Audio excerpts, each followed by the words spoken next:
Greetings everybody, Redbeard here for the September 21st, 2016 edition of the Midweek Update. As you can see, I am not in my usual locale. I am on location, I'm on assignment, whatever you want to call it. For the day, I am in Myrtle Beach, South Carolina, attending a bit of a conference. But that is no reason for us to slack off and not do the show. I know there are those of you who enjoy the show, so I didn't want to not give you something to enjoy here this week, seeing as how I have really and truly nothing better to do here this evening than sit in my hotel room and enjoy what technology I have to offer, namely my good old cell phone, laptop, and a few other accessories here. So with that said, let's get going. And this is going to be the debut of what we're going to refer to as the low-budget graphics option.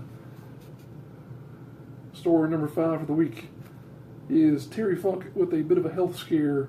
This was a situation that came up at a House of Hardcore event in Philadelphia over the past couple of days, actually over the weekend.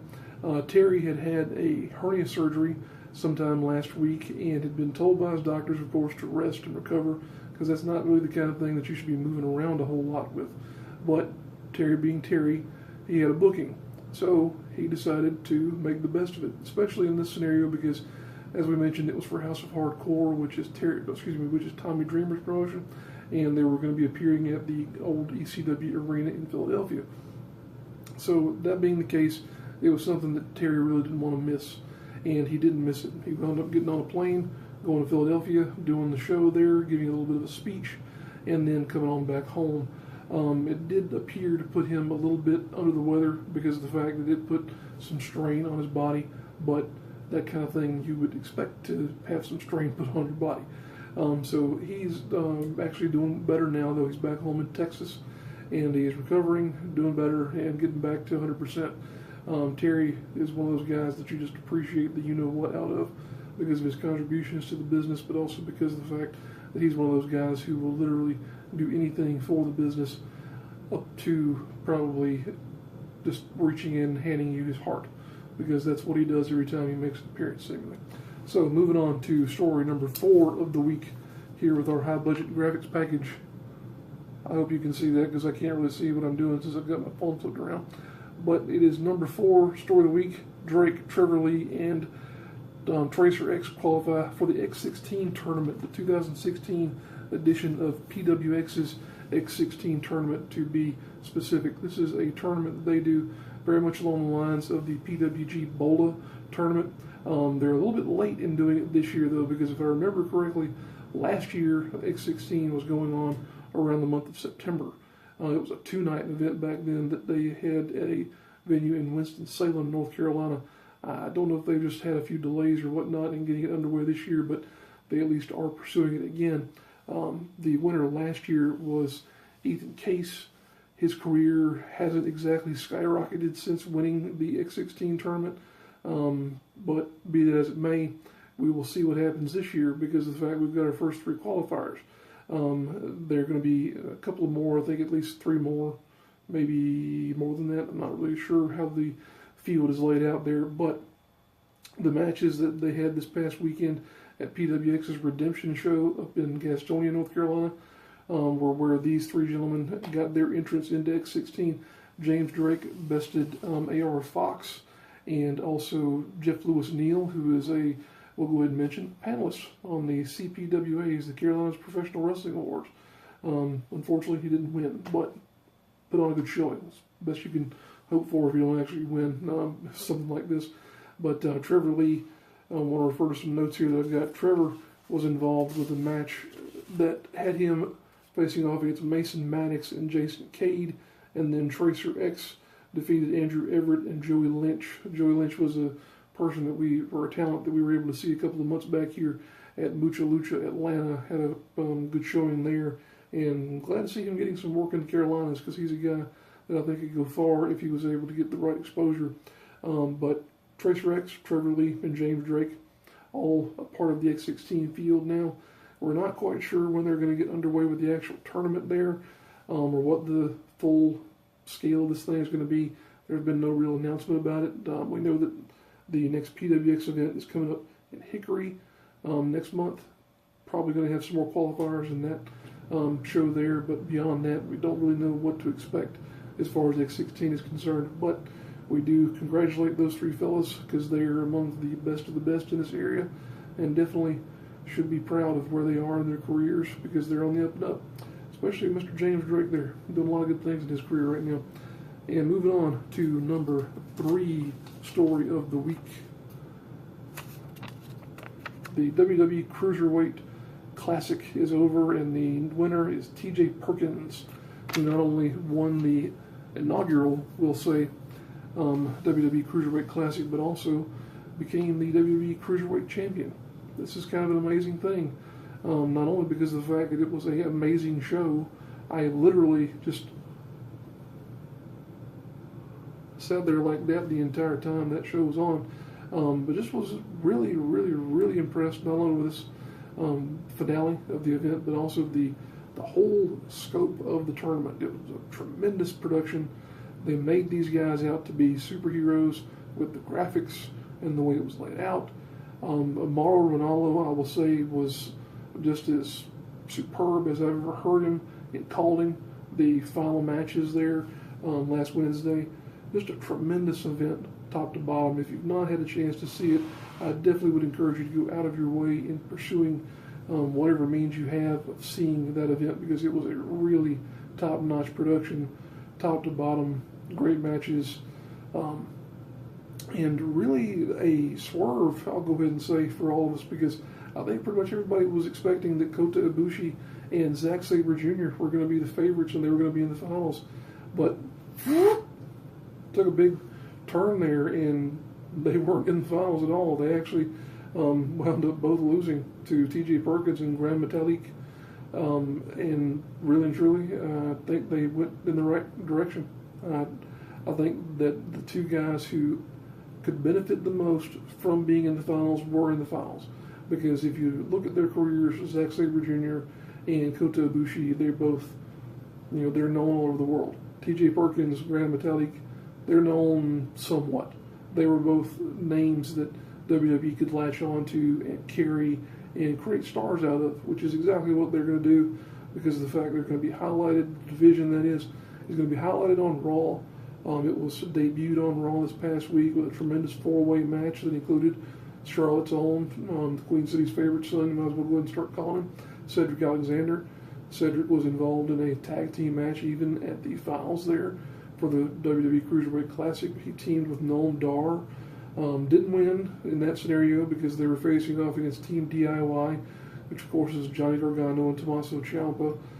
He didn't win Monday either in the 4-way, but he definitely had a great showing. So we think Cedric is definitely onward and upward in terms of his career, and the cruiserweights as a whole appear to be going that direction because people have gotten just super impressed by these guys, and it's a great thing because this is a style of wrestling that those of us on the independent scene, or who pay attention to the independent scene, I should say, have been fans of for a long time, and that everybody else now is getting an opportunity to see. So it's a great thing overall. And speaking of things that will be happening in regard to the Cruiserweight division, we have a pay-per-view coming up this weekend.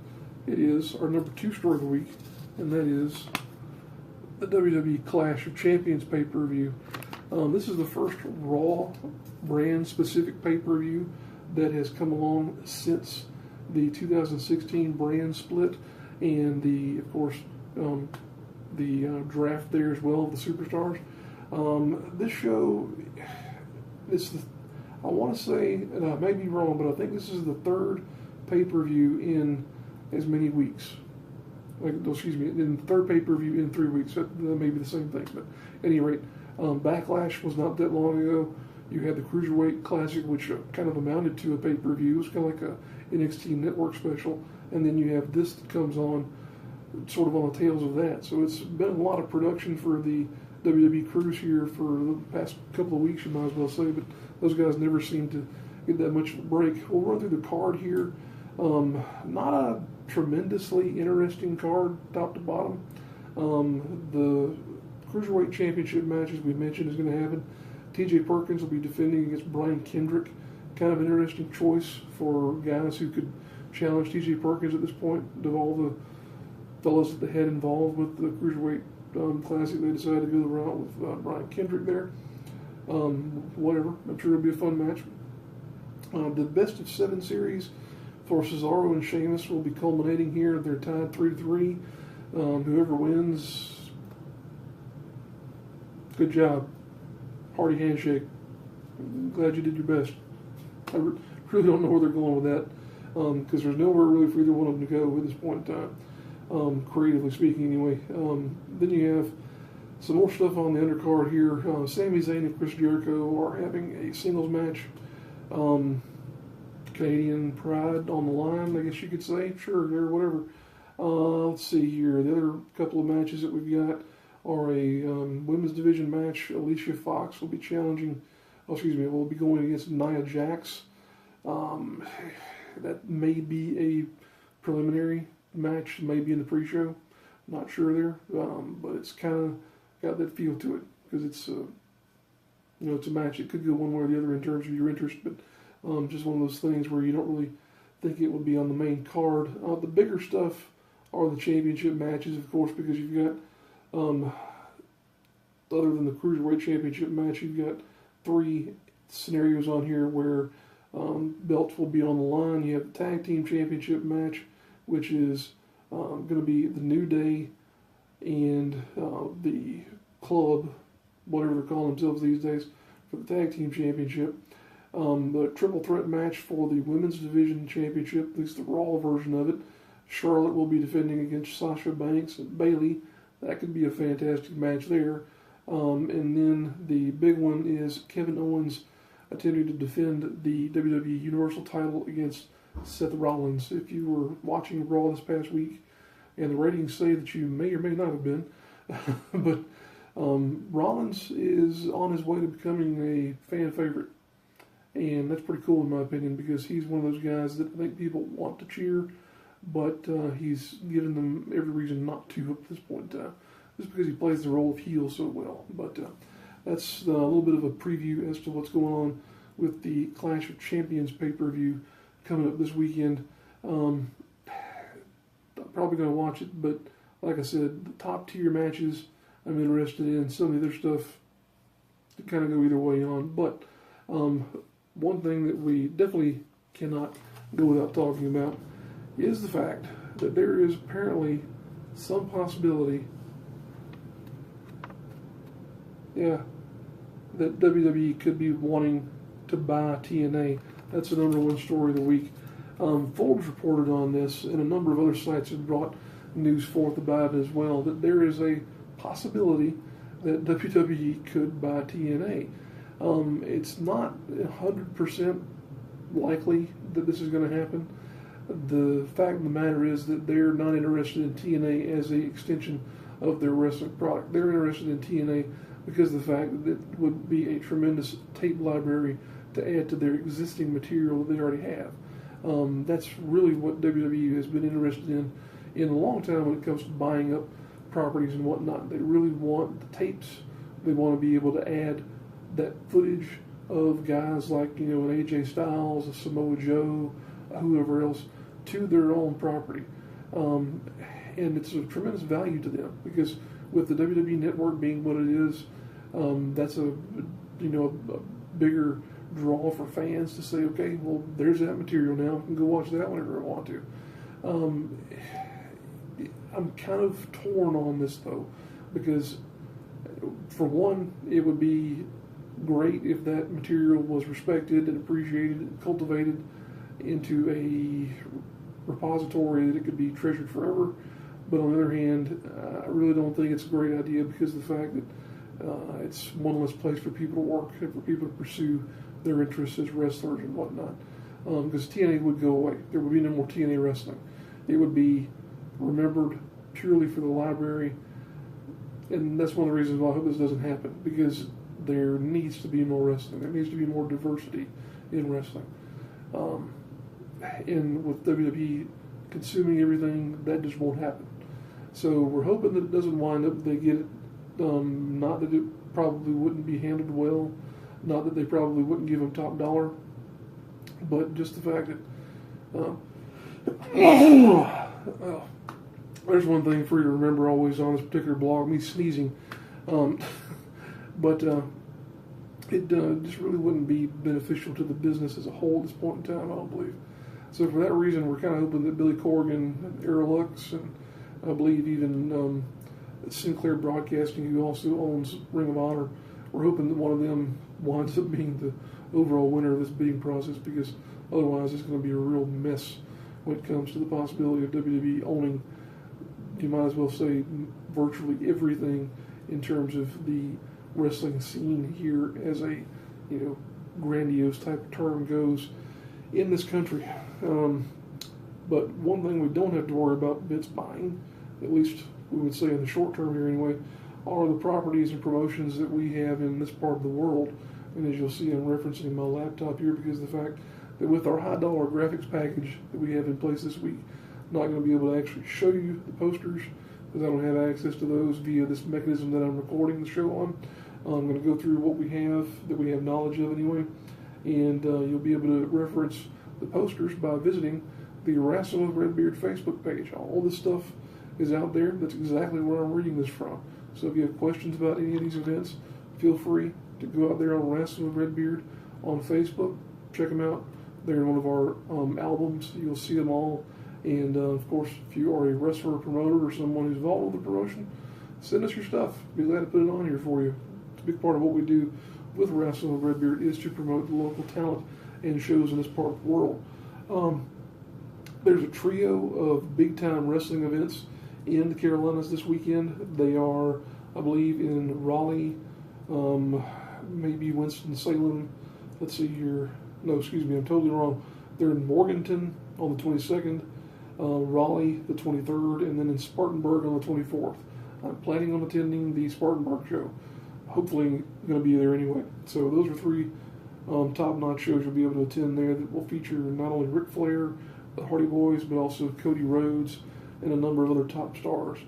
Let's see. Premier Wrestling Federation, they have their event up at the Hashimoto Hall on the Crystal Coast. That's coming up the 23rd, I believe. There is a Hardcore Battle Royal. It's going to be sponsored, I believe, by, who is that? I know it's a group that Mike Levy and those guys were involved in. I can't think of the name of it off the top of my head. I can't see it in the graphic here either, unfortunately. That's at the Newton National Guard Armory. Then NAWA Pro Wrestling has an event on the 24th, as does AML Wrestling. They're presenting the Friends or Foes card that is going to feature one of the matches that I personally would look forward to seeing. That is a contest between, I wanted to use his actual name, but Chance Prophet and Caleb Conley. That could be a show stealer there, in my opinion. That's AML Wrestling. Then you have the return of Fireball's Grindhouse Wrestling show this weekend. That one is one you're going to have to pursue your own information for, because I'm not sure where the venue is, but the fact of the matter is, if they've brought it back to Grindhouse, that definitely deserves your attention. It's just one of those things you need to see at least once in your life and see it live and enjoy it, because it's a rare thing that is just plain crazy. And then over, I believe, towards Atlanta, Ring of Honor is actually doing a show this weekend.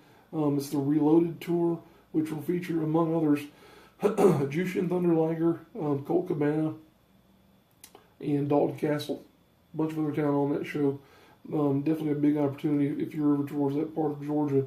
TNT Championship Wrestling is running this weekend. I believe we have Why We Wrestle going on over in Cornelia. Looks like we've got at least one show from Wrestle America. North Carolina Wrestling Association is having an event in association with a Harley-Davidson dealership up in that part of the world. And then we've also got Nueva Revolucion de Lucha Libre. I think I did that right. Probably not. I don't speak a lick of Spanish, but it sounds nice anyway. So, like I said, just running through that really briefly. I know we're probably running long on our time as far as the show is concerned, but all those posters and all that information can be found out on the Rasslin with Redbeard Facebook page. So please go check that out whenever you have an opportunity. We do appreciate you tuning in to the show here this week. I know it's very dumbed down. I know it's very cheaply produced compared to what we normally do, but hey, we're on the road. Still want to do a show. So I appreciate you guys tuning in. We'll see you back here next week with everything that we're used to seeing on the show. Appreciate you guys tuning in.